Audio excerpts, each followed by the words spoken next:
Bom, agora que a gente estudou o conceito básico de função e nós já vimos alguns dos seus principais elementos, é hora da gente começar a ver alguns tipos de funções bem específicos. Tá legal? O primeiro tipo que nós vamos ver é a chamada função afim, também conhecida como função do primeiro grau. A gente já vai entender por que ela é chamada de função do primeiro grau, tá legal? Porque tem funções do segundo grau, do terceiro grau, e essa é a função do primeiro grau. É uma das funções mais simples que existem, e nos exemplos que nós trabalhamos nas aulas anteriores, a gente já lidou com elas, certo? Então, quando a gente estava falando daquela situação, vamos colocar aqui de novo, a situação 1, certo? Do posto de gasolina, na situação 1 do posto de gasolina, nós vimos que o valor pago era uma função da quantidade de litros dada por 3 vezes x, certo? Uma outra situação que nós vimos, eu vou chamar de situação 2, tá legal? Na aula anterior nós não dissemos que era a situação 2, mas vamos chamar aqui de situação 2, a situação, por exemplo, da piscina esvaziando, ok? A piscina esvaziando. Então, nós tínhamos uma piscina e o volume da piscina, bom, a gente está usando a mesma letra V aqui, era uma função do tempo, tá legal? Eu posso dizer x, tá bom? Vou colocar tempo só para a gente se acostumar com o fato de que eu posso usar outras letras. Ela era dada por 10.000 litros menos 5,5 vezes a quantidade de tempo em minutos que ia se passando, tá legal? E eu vou colocar uma outra situação aqui, uma situação que eu vou chamar de situação 3, que é a situação do táxi, ok? Táxi. Então, nós sabemos que o táxi, o taxímetro vai aumentando o valor a ser cobrado, certo? Vamos colocar aqui como uma função, o quanto que eu vou pagar para o taxista, ela é uma função da quantidade de quilômetros que eu ando, que eu vou chamar de x também, tá legal? Então, logo que você entra no táxi, ele te cobra um valor inicial, que aqui em São José, se eu não me engano, é R$ 5,45. Então, ele começa cobrando R$ 5,45 e a cada quilômetro que passa, eu vou aumentando a quantidade de reais que eu tenho que pagar numa taxa de, vamos dizer, R$ 4,50 a cada quilômetro rodado, tá legal? Então, essa fórmula também me define uma relação entre os quilômetros rodados e o valor a ser pago. Essa segunda fórmula aqui me relaciona a quantidade de tempo que passa em minutos e o volume da piscina naquele momento. Esta primeira fórmula estabelece a quantidade de litros de gasolina relacionada com o valor em reais que eu preciso pagar. De novo, são funções que estão relacionando um universo de coisas a um outro universo de coisas. Tá legal? Um conjunto domínio relacionando elementos de um outro conjunto, que é o conjunto contradomínio. Muito bem. O que essas 3 fórmulas têm em comum? Elas têm uma estrutura comum, certo? O que é a estrutura da função do primeiro grau, ou da função afim, tá? Esses nomes vocês vão ver sendo utilizados indistintamente. O que é a função do primeiro grau? É uma função que relaciona números reais, lembra que essa letrinha R, ela representa o conjunto numérico de todos os números reais. Ela relaciona números reais com outros números reais, então é uma função de R em R, ok? E ela é dada pela seguinte fórmula: f de x é igual a, que é um número, o a é uma letrinha que está representando um número conhecido, vezes o x, que é a minha incógnita, é a minha variável, o x é a letra que representa todo o conjunto de possibilidades do meu conjunto domínio, mais uma outra letrinha que eu vou chamar de b, que representa também um número conhecido. Tá legal?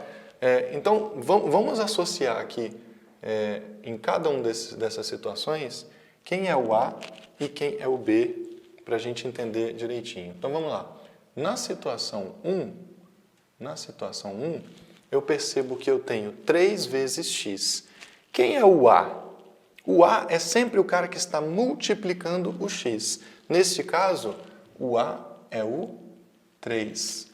E quem é o B? O B é o cara que está sendo somado ao termo que é o A multiplicando o x. Quem está somando 3 vezes x? É como se não tivesse ninguém, portanto, é o zero. É legal? Então, nesta primeira situação do posto de gasolina, eu tenho uma função do primeiro grau em que o A é 3 e o B é 0. Legal. Na situação 2, eu tenho quem é que está multiplicando a minha variável aqui? É o 5,5t negativo. Então, o meu A é o cara que está multiplicando a minha variável do domínio. Ele é menos 5,5. Nós vamos ver que esse sinal negativo aqui, ele tem uma importância muito interessante. Quando é positivo, ele determina um comportamento, quando ele é negativo, ele determina um outro comportamento. E o B?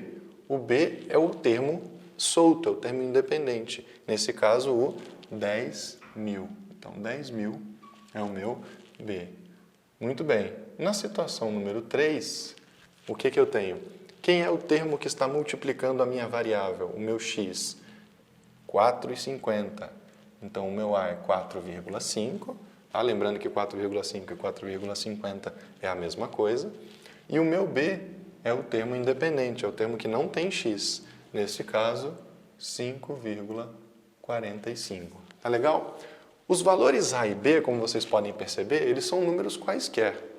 Eles podem ser positivos, negativos, eles podem ser racionais e irracionais, eles podem ser π, eles podem ser números muito grandes, números pequenos, números com vírgula, números fracionários, não importa. Sempre você vai identificar quem é o número que está multiplicando o x e este vai ser o A. E o termo independente que não tem x vai ser o meu B, ok? Bom, esses valores, eles têm nomes parecidos, tá legal?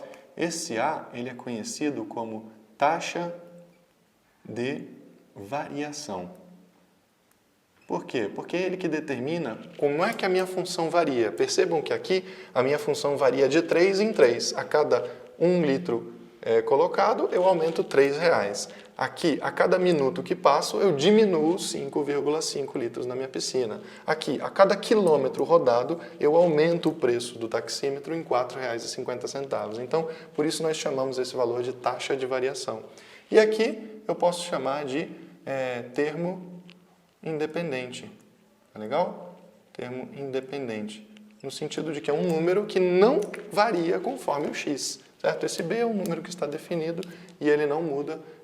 Ele não tem nenhuma influência em relação ao x. Ele também é conhecido como o valor inicial. Okay? Em algumas situações, como por exemplo na situação do táxi ou na situação da piscina, você percebe que quando você entra no táxi, inicialmente o valor a ser cobrado é aquela que a gente chama de bandeirada, é R$ 5,45.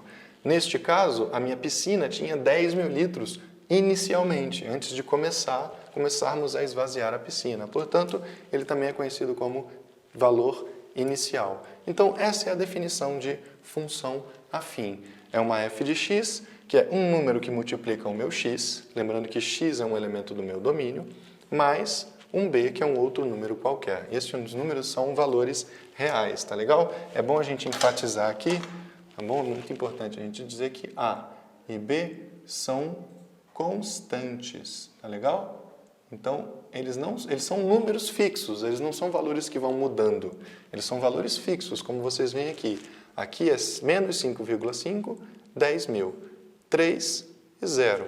4,5 e 5,45. São números fixos que não mudam.